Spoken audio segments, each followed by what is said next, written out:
Donc, aujourd'hui, on aborde la cinquième partie de ce webinaire. Webinaire, je rappelle, sur le comportement et donc les troubles du comportement. Là, on aborde une partie un peu plus, pratico-pratique sur les stratégies spécifiques d'apprentissage. Mais avant toute chose, comme, je pense qu'à la fin de ces 5 sessions de webinaire, une fatigue, légitime à m'écouter, pourra s'opérer, je tenais quand même à remercier fondamentalement, ma direction et le Centre Ressources Autisme de m'avoir permis de faire ce webinaire qui, j'espère, sera utile, à une grande majorité. Évidemment, Sébastien et Lila, je vous remercie beaucoup pour votre aide, parce que sans vous, j'aurais eu du mal à gérer tout ce webinaire toute seule. Donc, merci à vous et voilà, et donc je vous propose qu'on démarre sur cette dernière session. Donc je rappelle, comme sur les 4 précédentes interventions, donc il y a un tableau interactif Padlet, sur lequel vous retrouverez, un ensemble de ressources, donc des vidéos, des livres, des articles, enfin voilà, des infos qui me semblent pertinentes, sur ce sujet, du comportement. Un tableau que je mets à jour assez régulièrement, enfin régulièrement, dès que je vois quelque chose qui m'intéresse et qui mérite d'être partagé, je le mets à jour, donc n'hésitez pas à vous y abonner pour voir les mises à jour. Donc, pour introduire ce nouveau sujet, je rappelle, le lien qui est à faire avec la session précédente sur l'intervention préventive et comportementale, parce que ça aurait été compliqué de l'aborder directement dedans, mais voilà, en tout cas, les stratégies spécifiques d'apprentissage sont vraiment à inclure dans l'intervention comportementale, parce que je rappelle, l'intervention comportementale nécessite de faire diminuer la fréquence du comportement problème par l'apprentissage d'un comportement équivalent, c'est-à-dire un comportement ayant les mêmes fonctions. Donc fonctions identifiées, dans la session 3 grâce à l'analyse fonctionnelle du comportement. Donc voilà, il faut apprendre un nouveau comportement et je vais donc vous présenter, les grandes lignes pour le faire.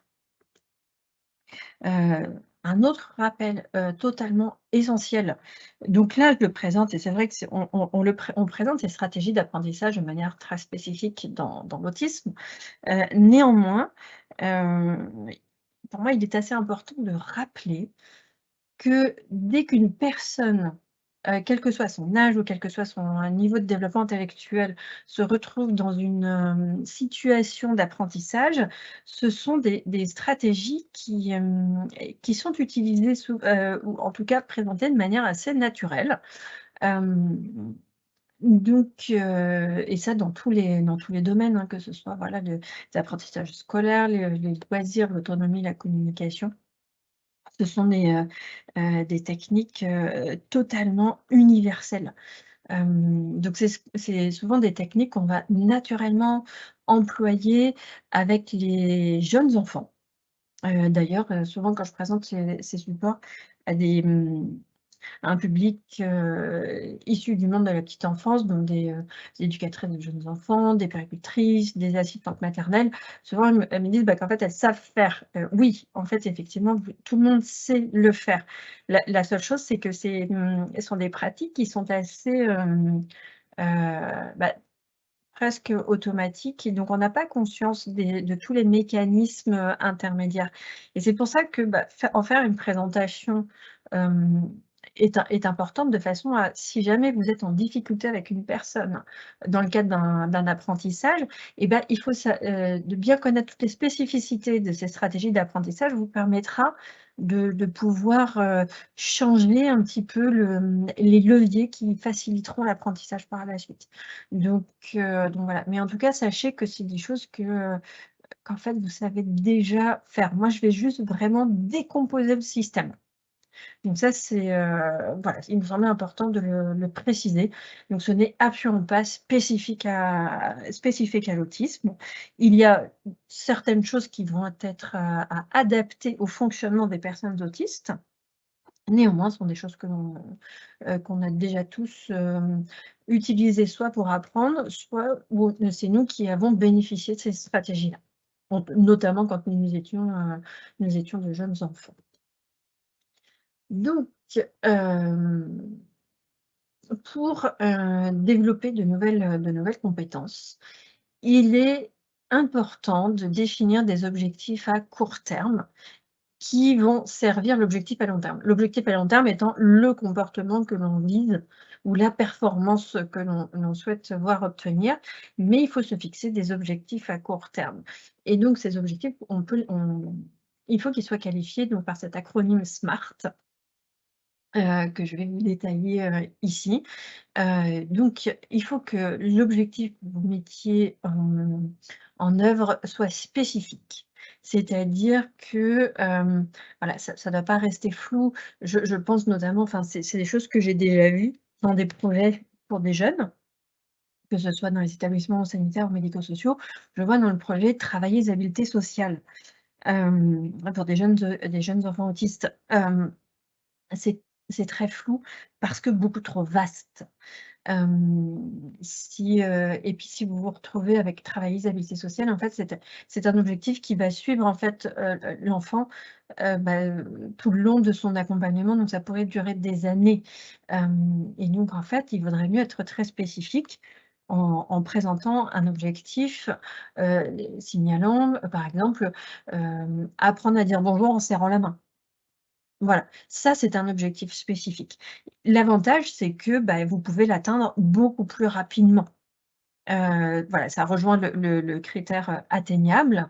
Hem, c'est vous arrivez à l'atteindre, beaucoup plus vite, ce qui vous permet de passer à un objectif après supérieur et ce qui vous donne un sentiment d'avancée et ça, quand on accompagne, des personnes autistes, ou déficientes, enfin avec un trouble du développement intellectuel ou des personnes débutantes, il vaut mieux avoir des objectifs facilement atteignables, de façon à ce que vous ne vous essouffliez pas, à attendre que la personne arrive à avoir la performance souhaitée.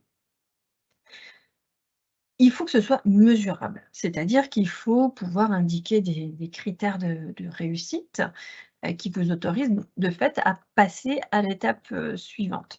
Donc si je reprends par exemple mon objectif, apprendre à dire enfin réussir à dire bonjour, en serrant la main. Eh bien, on pourrait presque mesurer le nombre de fois où ça arrive en une semaine et se dire: «Bah, voilà, si on a réussi à obtenir 80». Alors souvent, c'est ça le seuil, hein, dans les interventions comportementales. Dès qu'on atteint le seuil de 80 de réussite, on peut passer à l'étape suivante.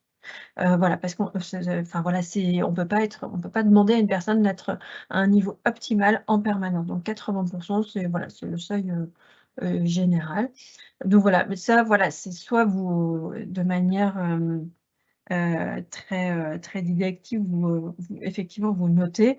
Ça peut être plus enfin, pour certains critères, ça peut être assez, juste, d'avoir ces critères-là en tête, pas forcément d'inscrire à chaque fois, que la personne a fait quelque chose. C'est l'idéal, néanmoins, voilà, je conçois la réalité, des professionnels dans les établissements sanitaires, médico-sociaux, l'éducation nationale, même en tant que parent. Il n'est pas évident, dans la vie de tous les jours de pouvoir tout noter, mais voilà, ayez en tête malgré tout que ce n'est pas arbitraire de passer à l'étape suivante. Donc atteignable, ça je vous l'ai déjà un petit peu, heu, je vous l'ai déjà un petit peu indiqué. Donc l'idée, c'est qu'en fait, on va découper, notre objectif à long terme, la performance attendue, en sous-objectifs. Chaque sous-objectif étant plus facilement, atteignable parce que facile. Hem il faut que ce soit un objectif qui soit, réaliste. Donc pour ça, il faut déjà que vous ayez quand même une notion du profil de fonctionnement de la personne. Est-ce que ça correspond à ses besoins, tout simplement? Hem, Parce que si ça ne lui sert pas à grand-chose, il y aura pas forcément une motivation, hem, pour réaliser ce comportement-là. Hem je pense, ça va vous le verrez dans la slide suivante où il est référent où il est question d'un entraînement sportif. C'est pareil, si vous mettez, immédiatement des objectifs,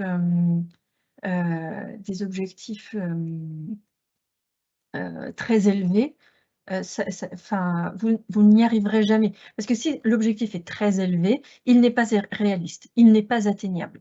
Donc c'est pour ça qu'il faut découper en sous-objectifs de façon à ce qu'on soit toujours motivé parce qu'on sera entretenu dans un, système de réussite. Donc ça c'est extrêmement important et bien sûr, voilà, se fixer une date butoir pour réévaluer, voilà, enfin, je pense, enfin, voilà, quand on est quand on travaille en établissement, hem, il y a le temps d'évaluation, enfin, le temps des projets qui généralement sont révisés tous les 6 mois, 1 an.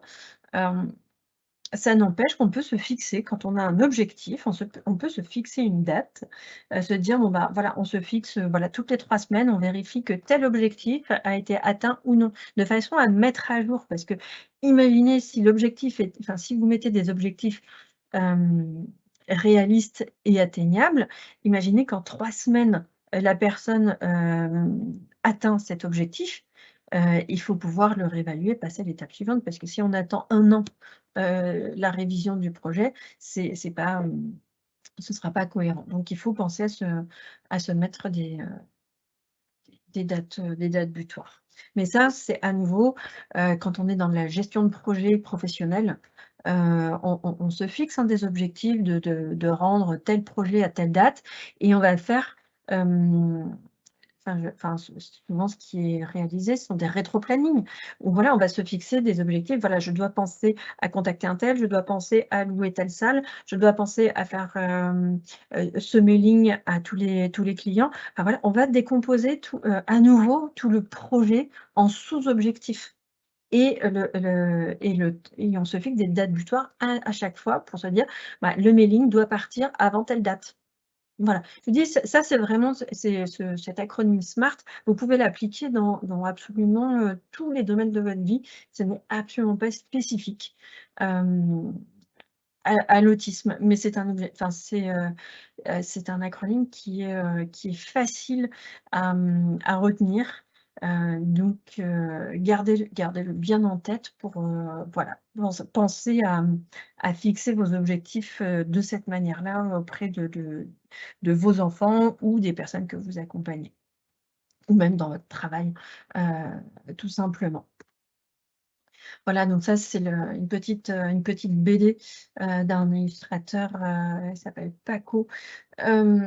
Voilà, donc qui est pas du tout, voilà, qui n'intervient pas du tout dans l'autisme, hein, il fait juste des petites BD et celle-ci, bah, voilà, je trouvais illustrait très, très bien ce, cet acronyme SMART. Voilà, à chaque fois que je suis pressée d'arriver, je me fixe des objectifs trop gros. Voilà, il se fixe des objectifs de poids beaucoup trop élevés, et voilà, le fait de ne pas progresser, de fatiguer, il se décourage et il abandonne. Donc il faut vraiment imaginer que si on met une personne autiste dans un objectif qui est beaucoup trop élevé, eh bien, il va se passer exactement la même chose. Donc en étant patient et en mettant des objectifs réalistes, la motivation se maintient, la personne s'accroche et l'objectif final va pouvoir être atteint.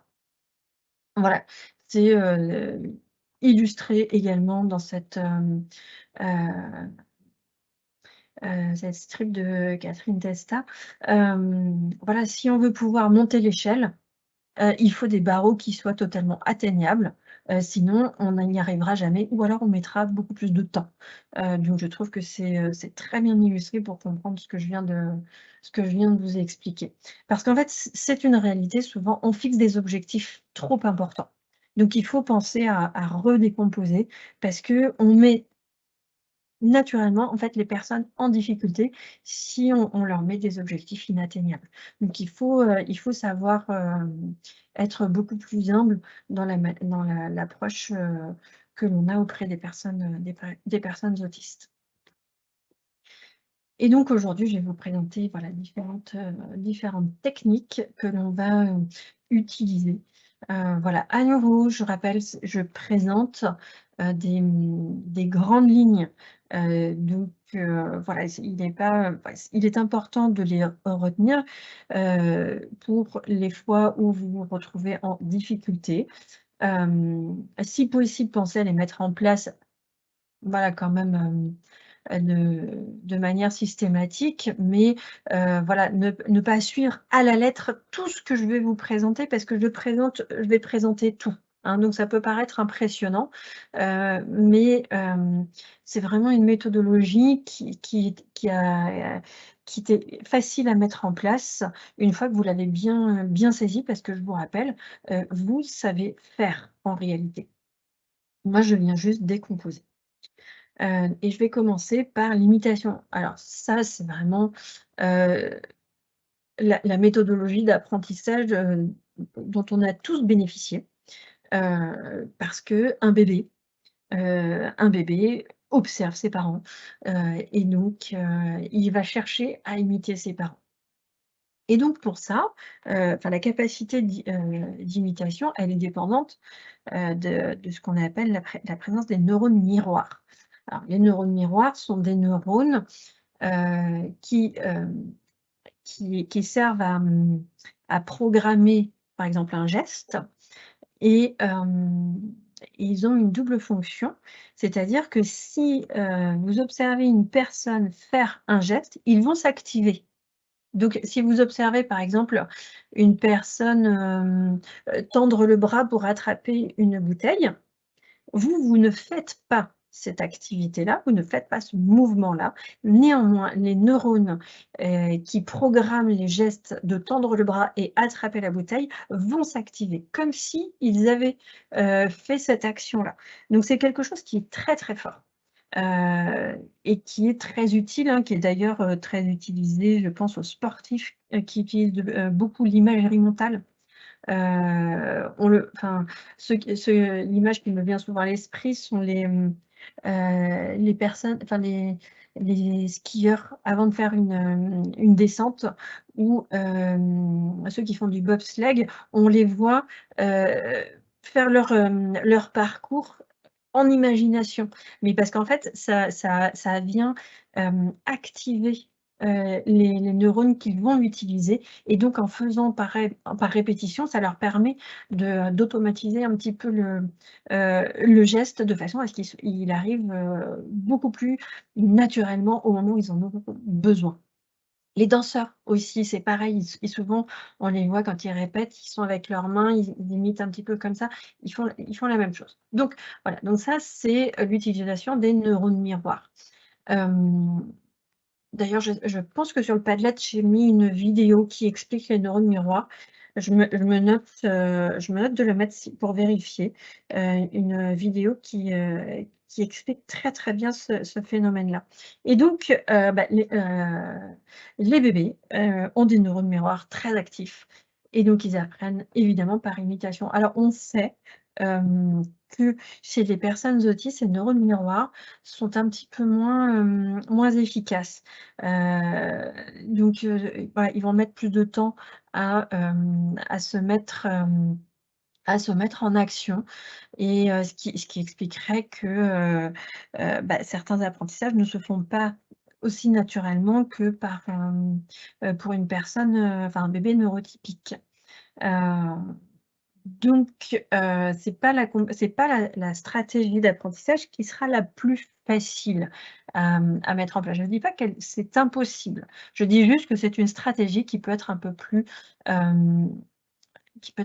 compliqué. Néanmoins, si la personne ne présente pas de compétences d'imitation, il est possible de lui apprendre.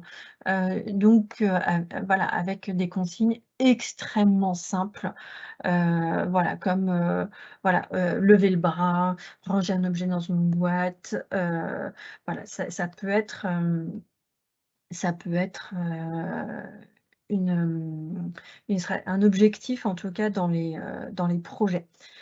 Évidemment, il faut prévoir le matériel en double quand on utilise cette technique. Mais, voilà, sachez que ça vient faire appel aux neurones miroirs et donc c'est pas du fait du fonctionnement des personnes autistes, c'est pas la technique, la plus appropriée. Et donc je vais vous montrer des techniques, qui vont être plus adaptés au fonctionnement des personnes autistes, qui sont le façonnement et l'échannage, mais à nouveau, techniques qui sont, en réalité largement utilisées auprès des jeunes enfants et des débutants dans n'importe quelle, activité. Donc, le principe du façonnement, en fait, ça rejoint complètement l'acronyme SMART dont je vous ai parlé tout à l'heure. L'objectif, ça va être, de de travailler étape par étape, d'avoir des objectifs intermédiaires à celui que l'on se fixe à long terme et il sera extrêmement important de renforcer, toutes les approximations successives. C'est-à-dire que chaque barreau d'échelle, franchi sera à renforcer. Parce que soit la personne est en mesure de s'auto-renforcer et c'est tant mieux, mais si la personne n'a pas cette capacité, il va falloir, hem, il va falloir, utiliser le renforcement parce que je vous rappelle que c'est ce renforcement-là qui va permettre au cerveau de mémoriser, toutes les actions qui ont été, réalisées pour obtenir cette félicitation. Donc il faut impérativement penser à renforcer chaque barreau franchi et une fois que votre barreau est franchi, dans 80 des cas et ben, dans ces cas-là, pour obtenir le renforcement, il faudra passer 2 barreaux à cette échelle. Donc, voilà, vous déplacez votre critère de renforcement et en allant comme ça, vous atteindrez beaucoup plus facilement, votre objectif, final. Donc ça c'est du façonnement et donc, on va l'utiliser sur enfin il y a des règles, à respecter. Donc là, ça va vous paraître extrêmement exhaustif. Néanmoins, c'est à nouveau, je vous ai dit que de décomposer, hem, ce qu'il faut retenir, c'est vraiment ce côté étape par étape et je renforce à chaque étape, approximative. Mais je vais vous présenter quelques règles, importantes à connaître. Voilà, c'est plus pour la fois où vous vous sentez en difficulté eh bien, ça va être des leviers sur lesquels vous raccrochez si jamais, vous êtes sur un façonnement, qui va être, qui finalement a du mal à fonctionner. Donc, 1re loi, donc augmenter les critères par étapes successives suffisamment rapprochés pour que le sujet ait toujours une chance réaliste d'obtenir le renforcement positif. Donc ça, c'est ce que je vous dis, c'est les barreaux de l'échelle, très rapprochés. Hem Et parce que l'idée, c'est que la marche suivante ne doit pas être trop difficile à atteindre. Parce qu'à nouveau, on va retomber sur une démotivation. Donc il faut garder, voilà, une progression la plus régulière possible.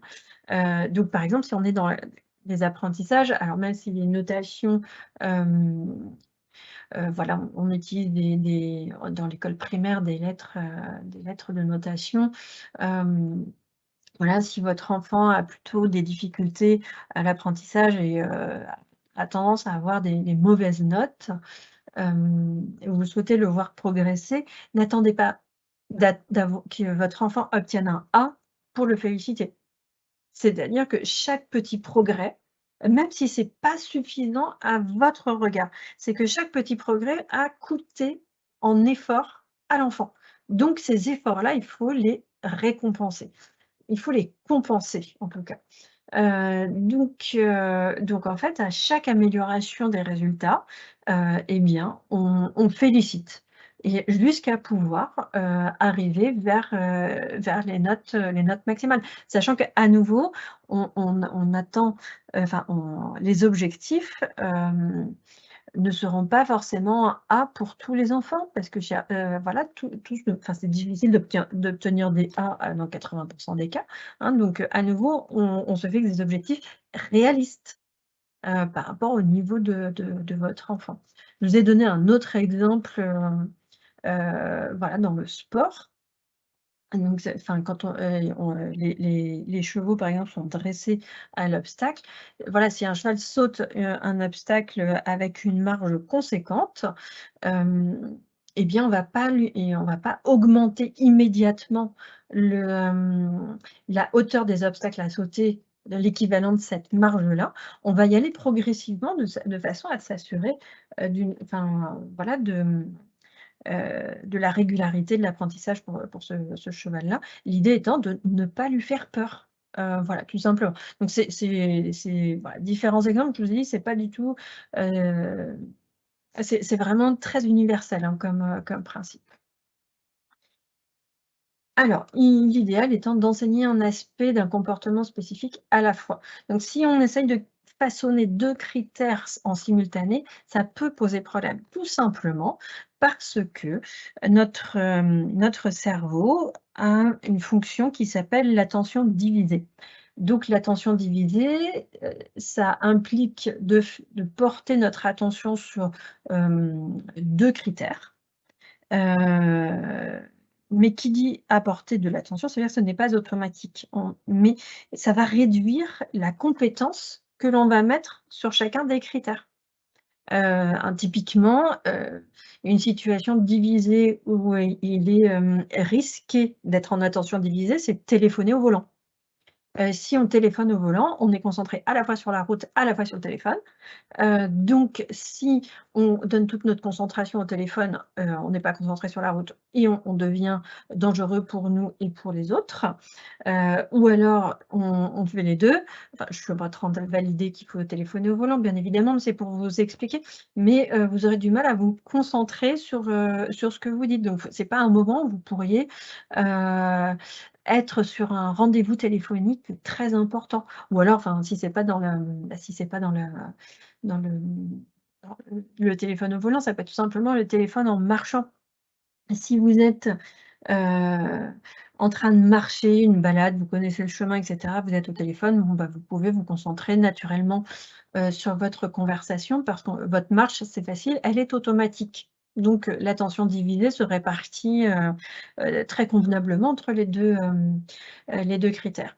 Néanmoins, si vous êtes en train de chercher votre route et que vous avez quelqu'un qui vous appelle et que cet appel vous demande d'être concentré, à nouveau, vous aurez du mal à être concentré sur votre appel parce que vous êtes en même temps en train de chercher l'itinéraire pour vous rendre là où vous souhaitez aller.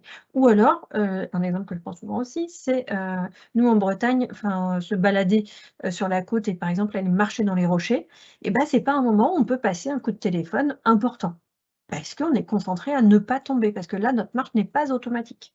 Voilà, et donc l'attention divisée, elle est là pour répartir la charge attentionnelle sur les différents comportements qu'on est en train de faire.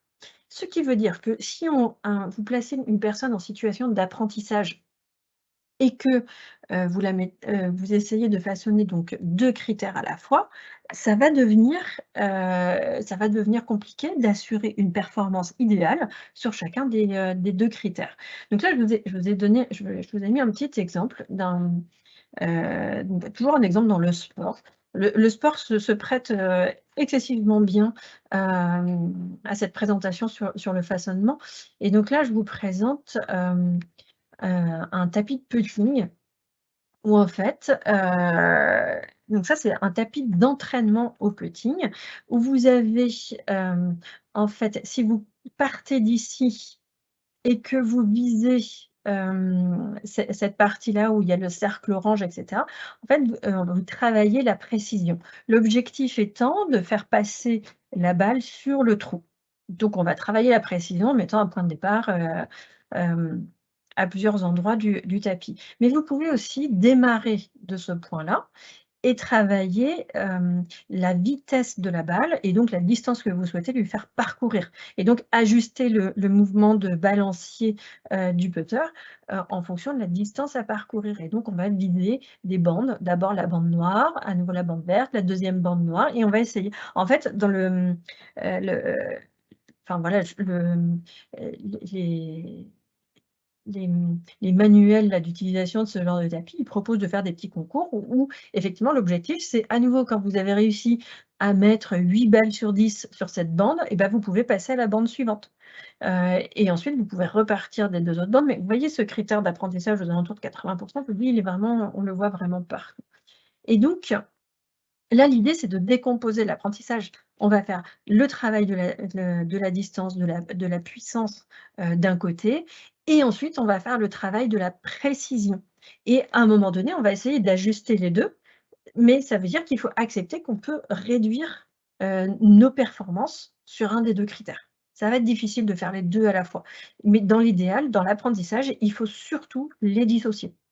Parce que c'est pas possible. Si on est un débutant, sur cette activité, il sera difficile de demander à la personne d'être aussi précis, dans sa puissance que dans sa direction. Donc il faut absolument dissocier. Donc ça, c'est un critère important parce que si vous placez la personne dans une situation d'attention dévisée, en plus de ça, c'est une surcharge cognitive. Si on devait nous en permanence fonctionner en intention divisée, ça nous serait difficile de tenir le rythme sur toute la journée.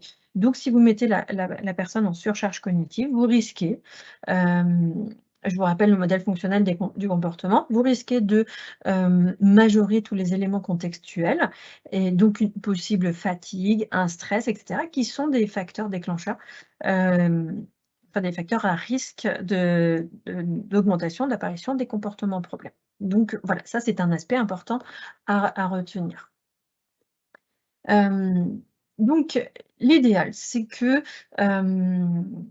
une fois que, enfin la personne a passé je reprends mon image de l'échelle, une fois que la personne a franchi le barreau, de l'échelle, on pourrait immédiatement passer au barreau suivant.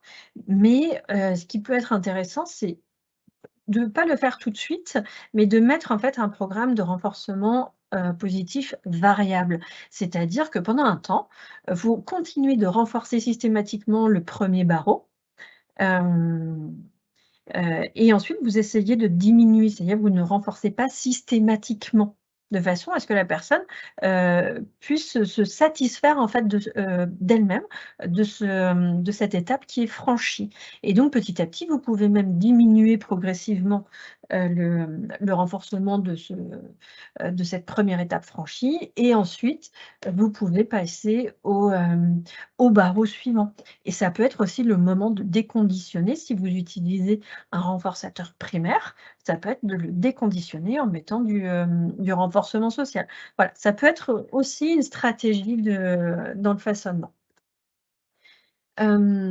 Voilà, donc ça rejoint, ce que je disais sur l'attention divisée. Voilà, quand on introduit si vous êtes sur un critère d'apprentissage, un critère de façonnement et que vous en introduisez un nouveau, on relâche surtout les exigences sur l'ancien critère. Parce que la personne se retrouve, en situation d'attention divisée, donc son cerveau va partager la concentration, sur les 2 tâches, ce qui veut dire qu'il y aura même une attention plus importante sur la tâche qui est nouvelle, ce qui veut dire que l'attention sera relâchée sur le critère précédent et donc on ne pourra pas être au même niveau. Je vais vous me présenter un autre exemple, voilà l'entraînement, voilà un spectacle musical où les, les choristes et les musiciens, ont bien saisi leur partition, donc sont assez autonomes et automatiques sur ce qu'ils doivent jouer ou chanter. Mais voilà, on commence à le mettre en scène avec, voilà, des costumes possiblement lourds. Voilà, donc ça on vient changer, leurs conditions d'exercice Et donc à ce moment-là, on peut accepter que la personne ne soit pas aussi, virtuose sur le morceau qu'il doit jouer. Parce qu'il est en train d'apprendre à jouer, par exemple, je ne sais pas si c'est un violoniste qui doit jouer dans un costume qui contraint un petit peu ses bras, et bien, naturellement, il va devoir trouver le temps d'adaptation pour pouvoir rejouer sa partition. Voilà, donc il faut bien évidemment faire attention, à ça. Ou en tout cas, soit faire attention à ne pas mettre la personne dans cette condition-là, ou alors être capable d'observer que si la personne à qui vous présentez un apprentissage est en difficulté, être capable d'observer que peut-être il y a une situation d'interférence entre 2 comportements. L'idéal, c'est d'avoir toujours un temps d'avance, c'est-à-dire que, heu, vous connaissez tous les barreaux suivants de l'apprentissage, toutes les étapes suivantes, vous les connaissez. Parce que si jamais, la personne atteint plus rapidement que vous ne le pensiez, la première étape ou la deuxième étape, il faut pouvoir, rapidement aussi passer à l'étape suivante afin d'éviter l'ennui. Donc ça c'est vraiment un prérequis au, au façonnement, d'avoir imaginé tout le plan d'intervention. Hem, alors, dans l'idéal, voilà, la règle se formule de cette manière de ne pas changer d'entraîneur ou de méthode à mi-chemin. En fait, ce qu'il faut surtout, c'est surtout ne pas ajouter d'incohérence. C'est-à-dire que si on change de d'enseignant, d'entraîneur, il faut surtout que la méthodologie soit respectée, que les consignes soient présentées de la même manière, que les guidances soient utilisées de la même manière. Donc ça, c'est extrêmement important. Dans un projet individualisé en établissement, ce genre de critères doivent être inscrits systématiquement, de façon à ce que, chaque professionnel qui intervient auprès de cette personne, puisse être, en mesure, d'utiliser exactement, la même méthodologie. Donc ça, c'est vraiment important.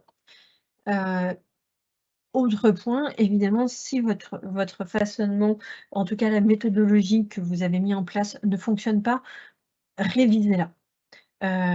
Parce que ça peut être, heu, ça peut être votre méthodo qui ne fonctionne pas, et il est possible d'en envisager une autre, hein. Il y a plein de façons de, de présenter un apprentissage, et parfois, il faut savoir se décaler un petit peu et pas se dire: «Bah, moi, j'ai toujours appris de cette manière-là à cette personne, donc et ben, cette deuxième personne devra toujours faire de la même manière». Non, on parle déjà de 2 personnes différentes, donc ça se trouve, il faudra changer la technique. Donc il faut changer si vous n'obtenez pas de résultat. Donc ça c'est très impressionnant. Donc là, je mettais un exemple, voilà, les maîtres nageurs, qui, travaillent sur la peur d'aller sous l'eau. Il y a plein de techniques, à utiliser. Chacun aura des préférences sur des techniques, mais il faut savoir être flexible dans les techniques à utiliser. Hem, Si vous êtes, sur une séance d'apprentissage, donc vous utilisez forcément le façonnement, ne vous interrompez pas. C'est-à-dire qu'il faut être pleinement disponible auprès de la personne. C'est parce qu'il faut pouvoir saisir tous les moments où la personne franchit une étape, de façon à pouvoir ajouter enfin, les félicitations, du comportement atteint. Donc il faut, si jamais vous êtes distrait, par exemple, voilà, par votre téléphone ou autre, enfin, vous risquez de manquer des étapes, et donc ça peut être, mal vécu par la personne qui, elle, aura fait un effort et n'aura pas obtenu sa félicitation. Je dis pas que, enfin voilà, à nouveau, la vie quotidienne, c'est pas du laboratoire, hein, donc oui, il y a de la distraction dans la vie quotidienne. Mais c'est juste, voilà, si jamais vous souhaitez réaliser un apprentissage, particulier, faites-le à un moment où vous savez que vous serez totalement disponible auprès de l'enfant que vous accompagnez, de la personne que vous accompagnez, de votre enfant. Ça c'est très important. Donc c'est vraiment pour réfléchir, au bon moment pour réaliser les apprentissages. Parfois, le comportement attendu va se détériorer. alors il a été appris. Donc surtout, si vous avez noté toutes vos procédures quelque part, gardez-les, ne les jetez pas, parce que parfois il faudra peut-être repasser par les étapes précédentes. Parce qu'il y a eu enfin voilà, la personne a pu, éventuellement être fatiguée, elle a pu être malade au cours d'une procédure d'apprentissage et donc forcément, bah, n'aura pas pu faire les efforts et donc il y aura besoin de réviser, en fait, ce qui avait été fait auparavant pour retrouver le niveau, qui avait été atteint avant d'être malade. Donc ça c'est quelque chose, voilà, si jamais vous avez une petite régression, ça ne veut pas dire que c'est perdu. C'est juste qu'il va falloir, repartir, sur les étapes précédentes. C'est une révision, donc ça reviendra beaucoup plus rapidement. Donc mais ça peut être important de garder toutes ces étapes, intermédiaires. Si vous êtes à nouveau dans une situation d'apprentissage, l'idéal, c'est de toujours s'arrêter sur un progrès. Si imaginons que vous avez une séance de travail de 20 minutes, il vaut mieux se dire: «Je m'arrête à 15 parce que là, elle a réussi, je vais éviter de tomber dans un aspect de fatigue» et pas se dire: «Il faut absolument que j'arrive à 20 minutes». Parce que si son attention n'est plus là et ben, la personne sera moins disponible pour réaliser les comportements attendus, donc sera, peut-être fatiguée. Donc, quand on est fatigué, il y a des risques de tomber dans des erreurs et donc il faut pas s'arrêter sur des erreurs ou des échecs.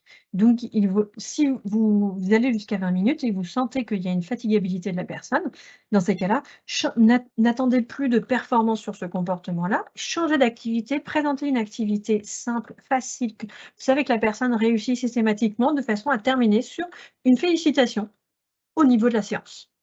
Voilà, il vaut mieux Heu, détourner en passant une nouvelle activité simple et facilement réalisable, je pense notamment aux personnes qui ont des retards de développement, plutôt que de féliciter: «Bah, c'est bien, tu as réussi à te concentrer» et cetera. Parce que si la personne a terminé sur une erreur et que vous félicitez, le fait qu'il ait fait des efforts, qu'il ait réussi à se concentrer, si la personne ne comprend pas que vous le félicitez pour les efforts, il va comprendre que vous l'avez félicité pour ce qu'il a fait et donc une erreur et donc vous risquez de lui faire apprendre une erreur. Donc ce serait dommage.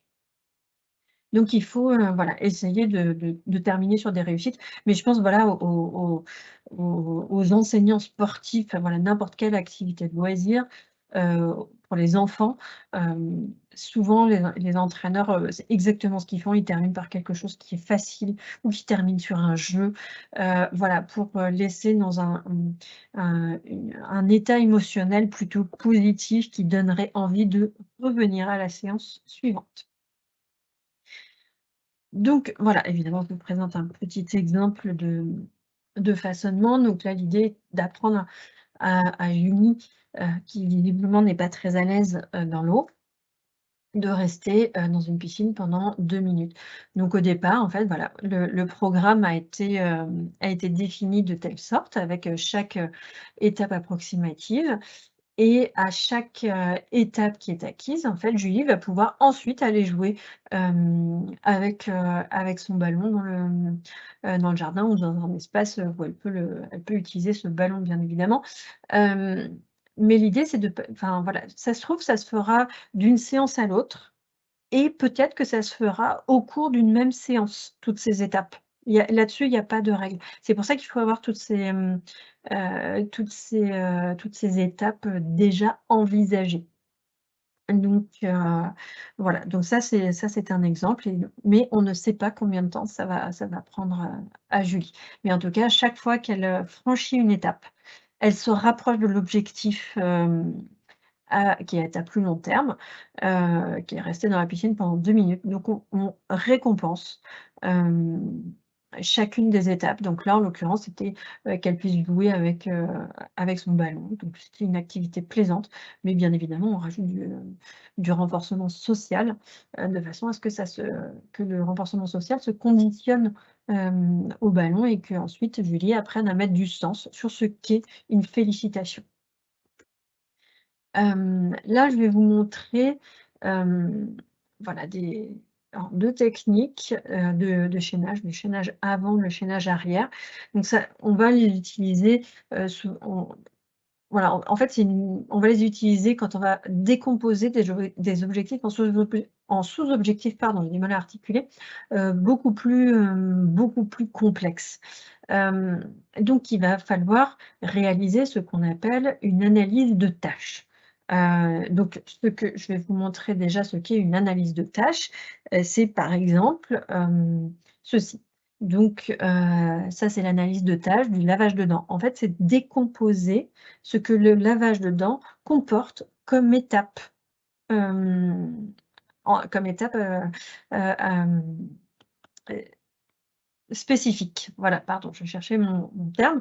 Parce que, par exemple, le lavage de dents, c'est quelque chose que nous, on fait, de manière très automatique, mais ça comporte un nombre très important de petites étapes. Et nous, notre cerveau, nos fonctions exécutives arrivent à programmer l'ensemble de ces étapes dans cet ordre-là. Donc c'est très pratique. Mais je vous rappelle que si on est, auprès de personnes, autistes ou des personnes avec, un retard de développement, les fonctions exécutives fonctionnent moins bien. Donc leur cerveau a du mal à mettre dans l'ordre, toutes ces étapes parce que c'est beaucoup d'étapes, 30 étapes. Donc, enfin, quand on a un retard de développement, c'est compliqué de gérer autant d'étapes. Donc, il va falloir apprendre chacune des étapes spécifiquement. Et donc, soit on va passer par un chaînage avant, soit on va passer par un chaînage arrière, que je vais vous présenter bien évidemment. Donc voilà, là je vous ai fait des exemples, mais enfin, qui sont plus des exemples de façonnement. Mais par exemple, le chaînage avant, c'est ce qu'on va utiliser pour le façonnement pour, par exemple, l'apprentissage du piano. On apprend, la première mesure, ensuite la deuxième mesure, ensuite la troisième mesure, avant de réussir à jouer la partition en entier. L'apprentissage d'une poésie, c'est pareil, chaque vers est appris l'un après l'autre, dans l'ordre. L'apprentissage de la danse, enfin une chorégraphie, ça apprend étape par étape à nouveau. Donc on commence par la première, ensuite la deuxième, la troisième, et cetera. Et donc à chaque fois qu'une étape est franchie, on va la récompenser. Le chaînage arrière, en fait, là vous voyez que, la personne est capable, par exemple, de faire la dernière étape. Donc, je vais vous présenter une vidéo avec, les lacets. Donc là, en fait, bah, vous réalisez toutes les étapes à sa place et la dernière étape devient, l'objectif d'apprentissage. Et donc là, vous allez guider la personne pour l'aider à faire cette dernière étape et vous récompenser, vous féliciter cette dernière étape franchie. Donc comment choisir si on fait du chaînage avant ou du chaînage arrière? Pardon, je fais des switches, hein, sur mes slides, mais c'est plus facile. Donc là, j'espère que vous voyez bien les couleurs. Il y a des croix rouges et des croix vertes. En fait, on peut se mettre dans une situation d'évaluation. Vous faites une grille d'analyse de tâches, donc comme je vous ai présenté, par exemple, le lavage de dents. C'est pas si évident que ça, hein, de réussir à décomposer, tous les comportements, du lavage de dents, du lavage des mains. C'est un vrai exercice pour nous. Mais en tout cas, une fois que vous avez fait cette grille d'analyse de tâches, eh bien, vous observez, la personne, si elle est capable de réussir, par exemple, l'étape 1, est-ce qu'elle l'a réussi correctement et sans aide? La réussite, c'est vraiment sans la moindre aide de notre part, que ce soit une guidance physique, gestuelle, verbale et cetera, on voit ça tout à l'heure. Ou si elle est en émergence, c'est-à-dire que si avec un petit peu d'aide, elle y arrive ou si elle est en échec. Donc vous allez noter pour chaque étape où la personne se situe. Et donc, si la personne a plutôt des réussites en début de séquence, dans ces cas-là, vous allez plutôt utiliser un chaînage avant. C'est-à-dire que, vous laissez la personne faire l'étape 1 et l'étape 2 qu'elle a commencé à réaliser, toute seule. Votre objectif, c'est l'étape 3. C'est faire en sorte qu'elle soit autonome sur l'étape 3. Et donc vous allez ajouter la guidance et cetera et une fois que la personne a passé cette étape 3, vous allez, récompenser cette étape 3 et vous allez terminer, le chaînage en ajoutant de la guidance. Comme ça permet à la personne de faire systématiquement sans erreur. Je vous montre une vidéo, juste après. Vous verrez, c'est sur un lavage de main. Et si vous êtes plutôt, voilà, sur, les croix vertes, où vous avez la personne qui a plutôt tendance à réussir les dernières étapes, en fait, vous allez procéder à du chaînage arrière, c'est-à-dire que vous allez, hem, heu enfin, c'est là, par exemple, sur cet exemple-là, vous voyez, les réussites sont sur les 3 dernières étapes et donc l'étape 3, qui est celle qui est en émergence, c'est celle-ci qui devient votre objectif. Donc en fait, vous guidez, l'étape 1, l'étape 2 et l'étape 3 et vous félicitez l'étape 3 et vous laissez la personne terminer ce qu'elle sait faire. Donc la personne termine en plus de ça systématiquement sur des réussites. C'est très intéressant, mais c'est voilà, seulement dans ces conditions-là. Donc voilà, c'est pour vous donner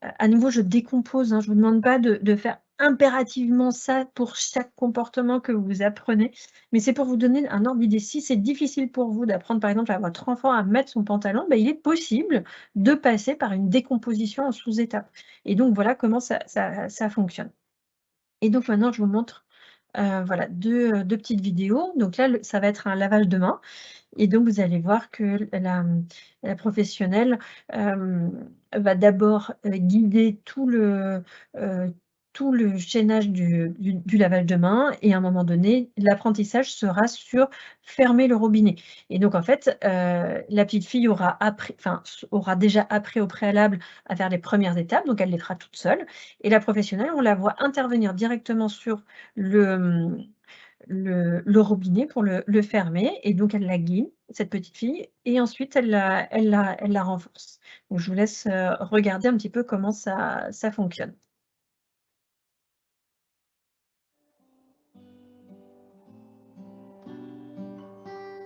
Let's wash our hands. This lesson plan uses a forward chain to teach the student to wash hands. When using forward chain, the steps of the task are trained from the beginning of the sequence to the end. Let's wash our hands. When Cassidy is already able to complete some of the initial steps independently, a prompt is given for her to complete the target training step, turning off water. Reinforcement, in this case a token, must be provided immediately following the completion of the training step. For the remaining steps that haven't been targeted yet, the teacher provides hand-over-hand prompts, helping the student to complete the entire task correctly.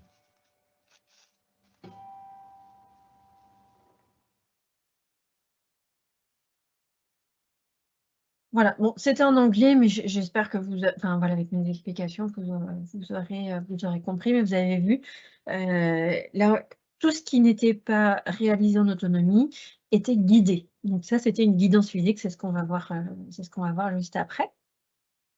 Et donc, il y a le chaînage arrière. Donc là, ça va être sur,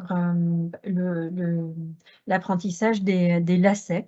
Et donc on va voir donc pareil, c'est écrit en anglais, mais en fait, on voit en fait toute l'analyse de tâches, du laçage des lacets.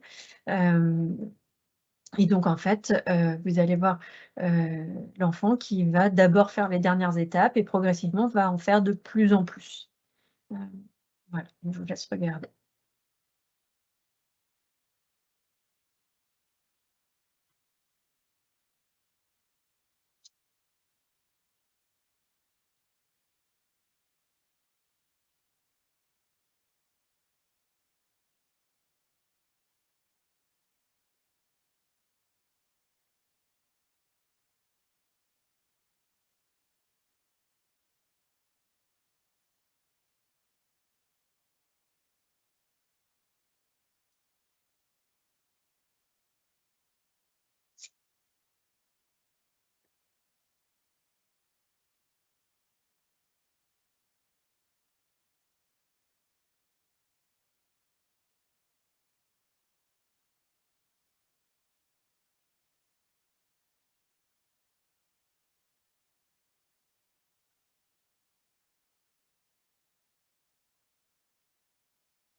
Effectivement, c'est une vidéo sans son, hein, donc je suis désolée si ça paraît un petit peu plus long, mais vous voyez bien toutes les étapes progressives. L'enfant, réalise de plus en plus d'activités jusqu'à réaliser, ses lacets, du début jusqu'à la fin. Voilà. Donc ça, typiquement, c'est ce qu'on réalise, en tant que parents avec des jeunes enfants, hein, pour divers apprentissages. On les laisse terminer la dernière étape, parce qu'ils sont contents. Ça peut être, je sais pas, si les enfants participent à une activité de cuisine, ils vont terminer par faire la déco sur le gâteau. Voilà, ou de les laisser juste, racler le bol pour faire tomber la pâte à gâteau dans le moule. Voilà, et petit à petit, ils vont réaliser peut-être de temps en temps de plus en plus d'étapes, de façon à faire l'activité en entier. Pour des adultes en établissement, une activité, qui peut être apprise, je sais pas, imaginons le tri du linge par couleur. Au départ, on va d'abord proposer, on va apporter, guider, la personne jusque dans la pièce pour faire le tri du linge, lui apporter tout le matériel, et ensuite, lui mettre peut-être un petit tas, de linge, au préalable. Guider d'abord la personne en mettant la couleur, ou le blanc d'un côté, et petit à petit, c'est lui qui va terminer tout seul. Il va en faire de plus en plus jusqu'à par la suite être capable, de mettre en place tout le matériel dont il a besoin tout seul, et par la suite aller tout seul jusqu'à la pièce, voilà, quand il a sur son planning, il voit que c'est le moment où il doit aller trier le linge, et ben dans ces cas-là, il prend son pictogramme, soit il l'emmène dans la pièce, soit il le pose dans la boîte finie, et il se rend à l'endroit où il doit, réaliser tout ça, et il est capable de mettre en place tout le matériel qui sera nécessaire, pour faire l'activité jusqu'à la terminer. Mais au départ, pour leur apprendre toute cette activité-là, il faut décomposer et faire vraiment étape par étape. Donc ça, c'est voilà, des exemples de chaînage arrière. Donc ça, je vous ai dit, j'avance. Voilà, donc je vous avais dit pour l'habillage, ça, c'est typiquement ce qu'on pourrait faire avec, un enfant, voilà, qui est pas nécessairement autiste, mais voilà, lui apprendre à enfiler son pyjama. Bah, si on doit apprendre à un enfant à enfiler son pyjama en mettant d'abord les 2 jambes tout seul, les 2 pieds dans chaque jambe, et se baisser pour attraper l'élastique du pyjama, le remonter, c'est compliqué. Mais si on l'apprend progressivement avec, voilà, enfiler d'abord depuis les hanches, ensuite, voilà, un endroit un petit peu plus bas, les cuisses, les mollets, et cetera, puis ensuite passer les pieds l'un après l'autre. Vous voyez, c'est très progressif, c'est du chaînage arrière. C'est pour ça que je vous dis que voilà, moi j'étais là juste pour vous le décomposer de façon à ce que vous preniez conscience, parce que ce sont des choses que vous savez vraiment faire. Donc, les guidances, j'en ai déjà largement parlé. Et je vais vous présenter à nouveau ce que c'est. Donc ça aussi, hein, vous savez faire. Donc les guidances, c'est vraiment des signaux, qui vont favoriser l'apparition du comportement qui est attendu. L'objectif étant d'éviter les échecs, et donc il en existe plusieurs. Les guidances, gestuelles, comme voilà, pointer comme ça, ou montrer, voilà: va chercher ton manteau là-bas». Voilà, ça c'est une guidance gestuelle. Une guidance physique, donc je te prends la main et je t'amène jusqu'au porte-manteau pour que tu attrapes ton manteau. L'avantage de ces guidances, c'est qu'elles sont, faciles à estomper, parce que l'objectif, c'est à nouveau que la personne puisse réaliser l'action sans avoir besoin de nous. Donc on a un gain d'autonomie qui va être plus rapide. La guidance verbale, c'est une guidance qui va s'estomper plus difficilement. Et enfin, il y a la guidance visuelle et la guidance auditive. Je crois que j'ai pas fait de slide spécifique sur la guidance auditive. C'est dommage. C'est dommage, du coup, tant que je l'ai en tête, je vais présenter ça. Par exemple, le time timer, qui est à la fois une guidance visuelle, parce qu'on voit le temps, qui reste jusqu'à la fin de l'activité, mais elle peut être aussi auditive si on la fait sonner. Donc, là, c'est le signal qui indique que c'est la fin de l'activité, on range le matériel. Ça peut être aussi, heu, je présente souvent ça dans la structuration de l'environnement, hem, mais, que donc il y a le signal, je pense aux personnes, certaines ont mis ça en place, des sortes de playlists. Des playlists audio, donc vont sur les plateformes de streaming audio et vont, fabriquer une playlist avec, par exemple, la playlist préparation matinale. Et donc en fait, au bout d'un moment, ils enfin le fait d'entendre telle chanson va indiquer, en fait, là, je dois déjà être en train de ranger mon petit déj ou je dois être en train de commencer à m'habiller et cetera et en fait, c'est le signal sonore qui donne l'indication et ouais, voilà, c'est une manière de structurer l'environnement, mais à nouveau, ça rend un peu plus autonome la personne, de façon à ce qu'elle ne, heu, elle n'oublie pas, en fait, à quel moment elle doit passer au comportement suivant.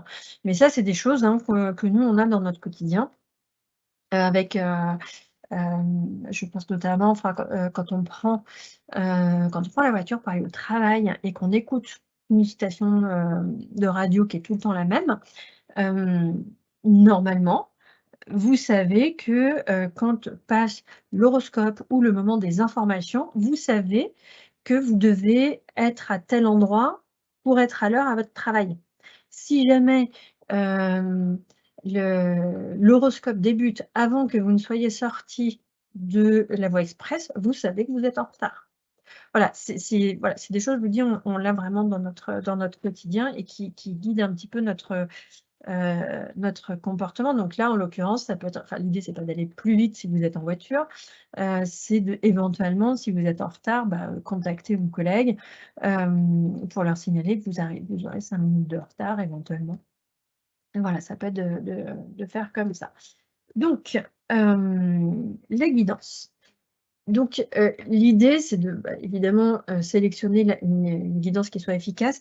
L'idée, c'est de commencer, si possible, par la moins intrusive possible. Il est possible de combiner les guidances. Ça, c'est tout à fait possible. Une guidance verbale avec une guidance physique, par exemple. L'idéal, c'est de fournir la guidance avant que le comportement ne soit émis. Et l'idée, c'est à nouveau, je vous ai dit, d'éviter, un apprentissage avec des erreurs. On essaye de favoriser la réussite, le plus possible. Donc vous apportez, vous voyez la guidance dans le modèle fonctionnel du comportement, c'est entre la consigne et le comportement. Évidemment, la guidance, l'objectif sera toujours de l'estomper. Sinon, vous ne permettrez jamais l'autonomie à la personne. Donc il faut évidemment planifier cette procédure d'estompage. Heu, la guidance physique. Donc c'est vraiment, voilà, inciter physiquement la personne en tenant ses mains. L'idéal étant de guider son geste, lui faire exécuter avec voilà, on lui tient sa main et lui faire exécuter ce que l'on souhaite. Donc c'est vraiment la guidance la plus intrusive. Donc ça, c'est si les autres guidances ne fonctionnent pas, vous allez l'utiliser.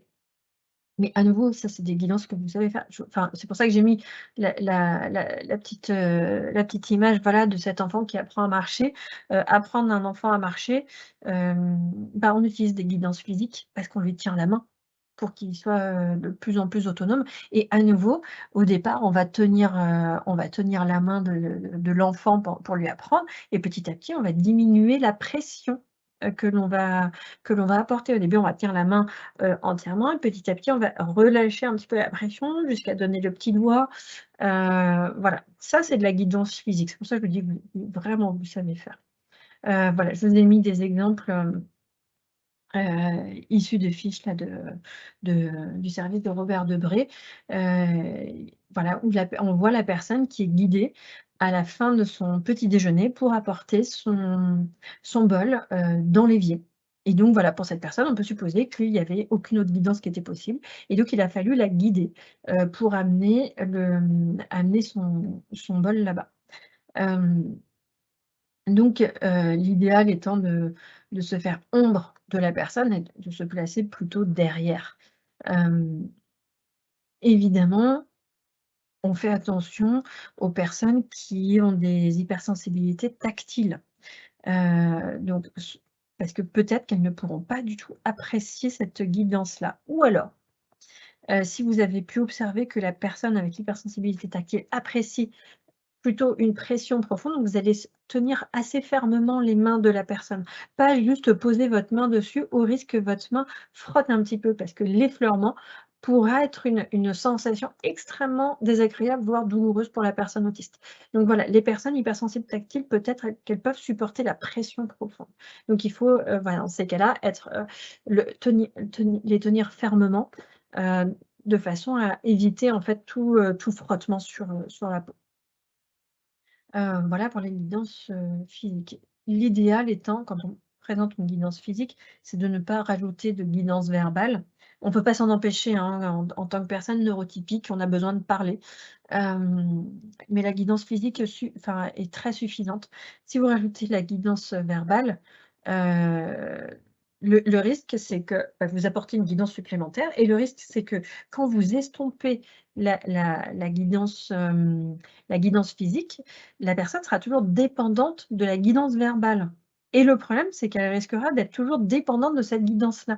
Donc vous aurez l'impression d'avoir supprimé la guidance physique, sauf que la personne sera toujours attachée à la guidance verbale et donc si vous n'êtes pas là pour fournir les consignes verbalement, elle n'y arrivera pas.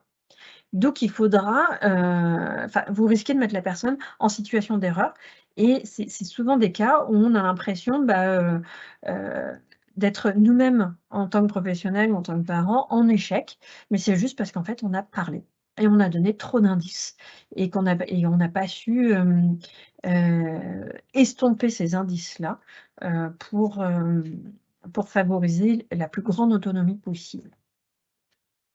La guidance gestuelle, eh bien, c'est tout simplement, voilà, on met un indice dans l'environnement, un indice avec un geste que nous faisons, qui va, déclencher le comportement. Donc ça peut être, voilà, un pointage, tendre la main, voilà, pour «donne-moi». Ça peut être une posture que l'on a, ça peut être l'orientation de notre regard aussi. Ça peut être très fin, la guidance gestuelle.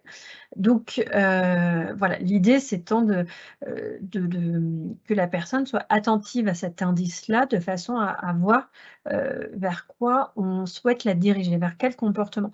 Donc ça nécessite quand même au préalable d'avoir une attention conjointe. L'attention conjointe, c'est être capable de faire attention à 2 à la même chose.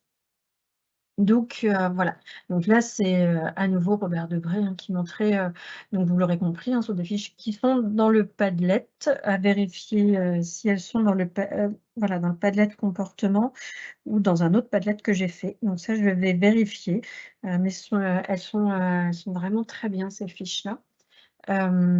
Et donc elles viennent donner pas mal de petits exemples et vous voyez, là, la guidance gestuelle, c'est de pointer, le saut de ligne. C'est-à-dire que quand tu as fini d'écrire sur une ligne, tu commences à tel endroit. Vous voyez, ça, c'est des choses inévitablement vous savez faire. Donc voilà pour la guidance gestuelle.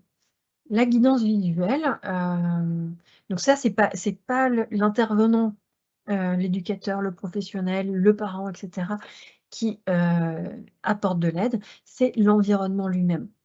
Sachant que c'est nous qui avons placé dans l'environnement souvent les indices, adéquats.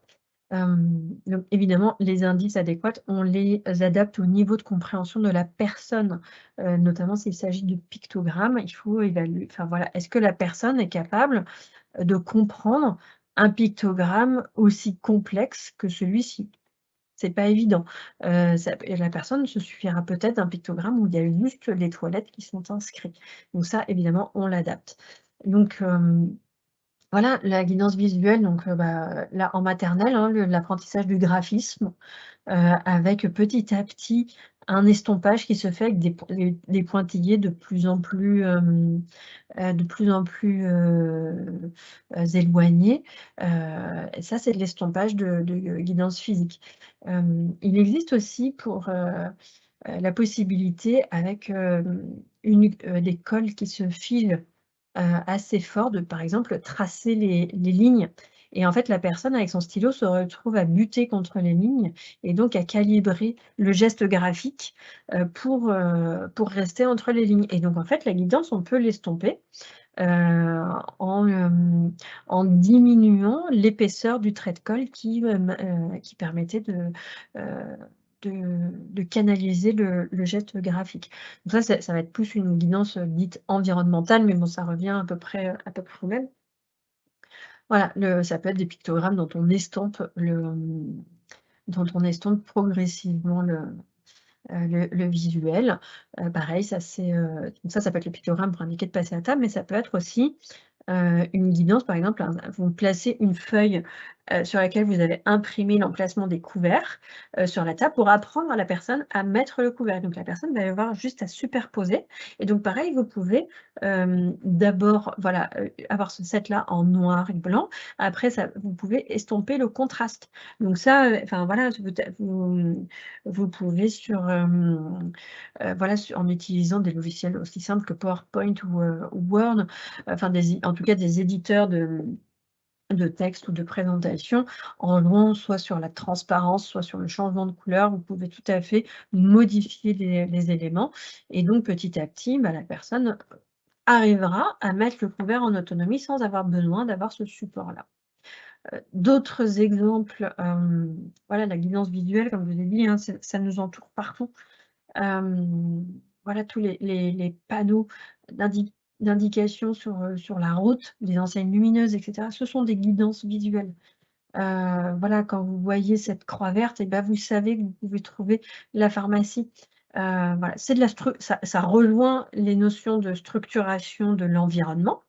Mais cette structuration de l'environnement, c'est une guidance visuelle pour la personne. Ça c'est une autre guidance visuelle. J'avais découvert ça, j'avais trouvé ça formidable. En réalité, là c'est un livre que j'avais trouvé, mais c'est Ikea à la base qui avait fait ça, qui mettait des feuilles de papier cuisson où était imprimé avec une encre alimentaire le schéma pour placer les ingrédients sur le papier cuisson pour refermer en papillote et mettre au four. Donc là, je ne vous ai parlé d'IKEA, là je vous parle d'un livre qu'on peut trouver, vous voyez l'éditeur, vous pouvez le trouver dans n'importe quelle librairie. Il n'y a pas plus structuré et guidé visuellement que les livres de recettes, de façon à faciliter l'apprentissage de la cuisine au plus grand nombre de nous. Donc et là typiquement, vous placez votre papier cuisson sur la page et vous n'avez plus qu'à placer les ingrédients. C'est ultra structuré. Ça, c'est un livre de recettes pour des personnes autistes que je trouve absolument génial. Et pourtant, il n'est pas fait pour. Donc, c'est vraiment pour vous dire à tel point, en fait, c'est des choses que l'on voit dans notre quotidien, notre environnement de tous les jours. Donc, je me répète sur ce sujet-là, mais c'est vraiment très important. D'autres guidances de l'environnement, c'est des doigtiers pour faciliter la prise du crayon. Ça peut être, le Covid nous l'a bien appris, de placer des repères dans l'environnement pour savoir se positionner. C'est de la guidance de l'environnement, mais ça, c'est des choses que l'on peut utiliser pour les personnes autistes. Je vois j'ai pris cet exemple-là, où en fait, la personne sait qu'elle doit arroser à l'intérieur des cerceaux. Et les autres plantes, il n'a pas à les arroser. Voilà, on a placé une guidance et donc là, ça facilite l'autonomie de la personne parce qu'on ne lui a pas dit: il faut que tu arroses cette plante-là, cette plante-là, cette plante-là. Parce que vous voyez, là, j'ai mis une guidance verbale et une guidance gestuelle avec un pointage. Ça veut dire que la personne est dépendante de notre présence. donc on la guide pas vers l'autonomie. Donc la guidance environnementale et la guidance visuelle, elles ont cet intérêt-là, c'est vraiment de, de de, de favoriser, notre distance par rapport à la personne qui est en train d'apprendre. Mais parfois, certains auront besoin qu'on soit très présent et donc l'idée c'est on va s'estomper progressivement, quitte à ajouter de l'environnemental pour s'assurer qu'il y ait pas d'erreur et progressivement on pourra l'enlever à nouveau jusqu'à l'autonomie. Les guidances verbales, c'est tout ce que l'on peut dire, des consignes, des mots, enfin voilà, quand on indique ce qu'on attend de la personne. Alors avec les personnes autistes, c'est pas le canal privilégié, tout simplement parce que, une consigne verbale, la voix humaine n'est pas forcément traitée de la même manière que chez une personne neurotypique. Les personnes neurotypiques, ont une aire cérébrale qui est dédiée à la reconnaissance des voix humaines et il y a des recherches qui indiquent que chez les personnes autistes, cette aire est moins présente, voire absente chez certains. Donc la voix n'est pas traitée de manière privilégiée, en tout cas pas plus qu'un bruit. Donc déjà, il faut faire attention à ça. Pour une personne qui est hypersensible auditive, si on n'arrête pas de lui parler, de lui présenter des consignes de manière verbale, au bout d'un moment, on a fait de la surcharge auditive. Et donc en fait, peut-être que si un jour, à un moment donné, il y a un trouble du comportement, c'est peut-être qu'on lui a trop parlé dans sa journée. Donc c'était une surcharge. Donc il faut faire attention à ça. Le verbal est un risque d'incohérence, parce que, plus la consigne est longue, donc différente d'un mot-clé, plus il y a des risques que les éducateurs utilisent, des consignes différentes. Par exemple, «Prends ton manteau», c'est un autre professionnel pourrait dire: «Prends ton anorak», un autre pourrait dire, «Va chercher ton manteau», «Mets ta parka», «Va chercher ton impair». Vous voyez, c'est autant de consignes différentes et dans un apprentissage, des consignes différentes, c'est clairement, un risque d'échec qui risque d'apparaître. Au risque, nous, en tant que professionnels, on se: «Non mais, il est vraiment pas autonome», mais en fait, on l'a jamais mis dans une situation qui lui permettrait d'arriver à l'autonomie. Donc voilà, il faut vraiment faire attention, mais c'est vrai que nous, en tant que neurotypiques, on a tendance à parler, parler, parler. Et autre point, c'est qu'effectivement, je renvoie à la notion de cohérence centrale, cécité contextuelle. Si une personne autiste a appris avec la voix d'une personne, le fait que ce soit la même consigne, qu'il y ait une cohésion sur, la consigne verbale qui soit bien utilisée, mais si c'est un autre éducateur, il a une voix nouvelle et donc c'est un détail, qui est modifié pour la personne autiste. Ce détail-là suffit à dire que c'est une autre situation. Donc la personne, elle a bien entendu la consigne, mais vu que la voix est différente, ça peut signaler qu'on n'est pas dans la même situation, donc elle ne sait pas ce qu'elle va faire. Et donc parfois ça peut être juste, ce détail-là. C'est juste que les professionnels n'ont pas la même voix ou le professionnel est enrhumé et donc a une extinction de voix et donc là c'est différent. Et en plus de ça, on rajoute des intonations. Le verbal, c'est très chargé, donc il faut faire attention. Évidemment, c'est ce que je vous ai déjà pas mal introduit, c'est difficile à estomper, parce que estomper, ça voudrait dire soit raccourcir la consigne, donc sauf que ça peut être compliqué, parce qu'au bout d'un moment, prends ton manteau, ça veut dire soit je raccourcis les mots, soit je parle moins fort. L'estompage, c'est impossible en verbal. Donc pour estomper du verbal, il faut, dans ces cas-là, hem, ajouter une guidance soit physique, soit gestuelle et donc vous associez les 2 guidances, le verbal à du physique ou du gestuel et ensuite vous pouvez enlever le verbal. Il y a toujours le physique et du gestuel et ceux-là, on sait plus facilement les estomper. Donc ça nécessite l'introduction d'une autre guidance qui, elle, sera facile à estomper. Donc il faut vraiment faire attention, parce que c'est très naturellement qu'on maintient facilement des guidances verbales. On pense que la personne est autonome, mais en fait, elle est dépendante, de nos guidances verbales. Donc il faut y penser. Pour nous, c'est tellement automatique qu'on ne pense pas à observer qu'en fait, la personne ne le fait que quand on lui dit tel ou tel mot. Donc attention à ces guidances-là.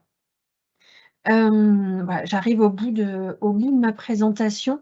Je voulais vous présenter, 2 livres, que j'apprécie tout particulièrement, qui sont en plus très récentes.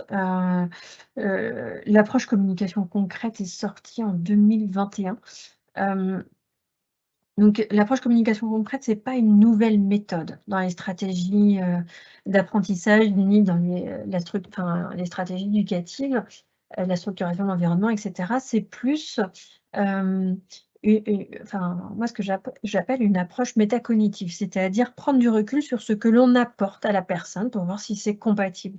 Et donc en fait, bon, déjà il revient sur les particularités de l'autisme et en fait, ils ont mis un espèce de tableau de bord, voilà, une version complète là qui est à l'arrière, une version simple qui est ici et l'idée, c'est d'avoir ce tableau de bord en tête et de voir est-ce que, l'apprentissage que je fais est fonctionnel pour la personne, oui ou non? Est-ce que je vise bien le confort de la personne? Est-ce que je suis sur un apprentissage qui est individualisé ou est-ce que j'essaye de faire un apprentissage qui vaut pour tout le monde? Et l'idée, c'est de vérifier si l'aide qu'on apporte aux personnes, est la plus bénéfique possible. Donc c'est vraiment cette approche métacognitive, c'est-à-dire d'avoir du contrôle sur ce que l'on fait. Savoir se poser les bonnes questions pour offrir, l'accompagnement, le plus qualitatif possible auprès des personnes autistes. Et ça, donc ça, c'est une sortie extrêmement récente et je le remercie pour cette qualité. C'est Jean-Philippe Piat qui est, une personne autiste et Perrine Fifi, donc un parent. Ils ont écrit alors, la table des matières n'apparaît pas très, très bien, mais en gros, ils ont, fait un rappel sur ce qu'est l'autisme de manière, très accessible et des fiches pratiques. Alors je sors mon sommaire, mais, ça va reprendre, hein, ce dont je vous ai parlé, hein, par exemple les lois de l'apprentissage du comportement, l'évidence, l'estompage et cetera, l'autisme et support visuel et cetera. Mais il y a une fiche, par exemple, sur l'alimentation et le repas, une fiche sur le sommeil, la mesure des progrès. Heu, voilà, donc c'est un livre qui est très pratico-pratique, rempli de schémas, très accessible, très clair.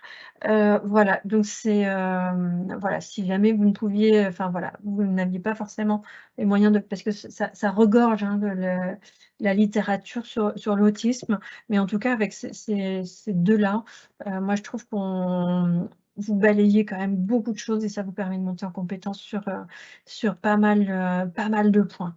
Donc voilà, ça c'était ma petite recommandation de fin d'intervention. Et j'ai rajouté également une petite présentation, pour alors ça va plus concerner les familles bretonnes. Vous présenter donc les équipes mobiles d'intervention autisme. Donc en fait, nous avons 4 équipes mobiles, donc une dans chaque, département.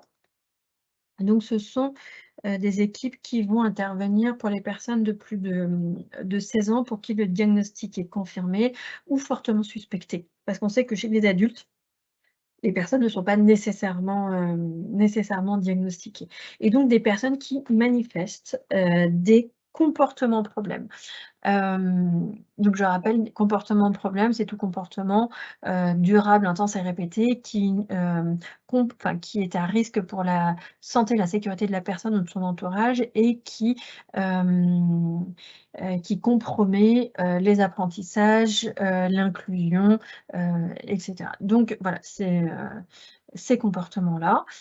Donc l'idée, c'est qu'une équipe, dans un établissement de santé ou dans les établissements médico-sociaux, peut faire appel à l'équipe mobile parce qu'ils sont en difficulté pour, la gestion des comportements problèmes d'une personne qui est accueillie. Ça peut être aussi les familles qui font appel à ces équipes-là quand la personne vit au domicile. Donc l'équipe, en fait, va faire tout le travail que je vous ai présenté, donc comprendre la fonction du comportement problème et proposer un plan d'intervention, visant la réduction des comportements problèmes, en mettant en place la structuration de l'environnement, des stratégies d'apprentissage telles que je vous ai présentées, et donc qui viennent aider les professionnels à mettre en place ces principes-là. Voilà, je rappelle, parce que souvent c'est attendu, l'équipe mobile n'a aucune vocation à poser des diagnostics. Les équipes mobiles sont des partenaires du CRA, mais elles ne dépendent pas du CRA. L'équipe mobile est là sur c'est une intervention qui est déterminée dans le temps. C'est-à-dire que l'idée, c'est l'équipe mobile n'est pas là pour faire de l'accompagnement à domicile, n'est pas là pour remplacer les professionnels dans les établissements, mais va essayer de mettre en place, monter en compétence la famille ou les professionnels. Si besoin, notamment en famille, trouver des relais avec des personnes pouvant venir soulager la famille et maintenir le projet. Et pareil, ce n'est pas une équipe d'urgence, c'est-à-dire que vous ne pouvez pas contacter ces équipes-là parce que votre enfant a des comportements problèmes, il y a une crise à la maison ou dans l'établissement.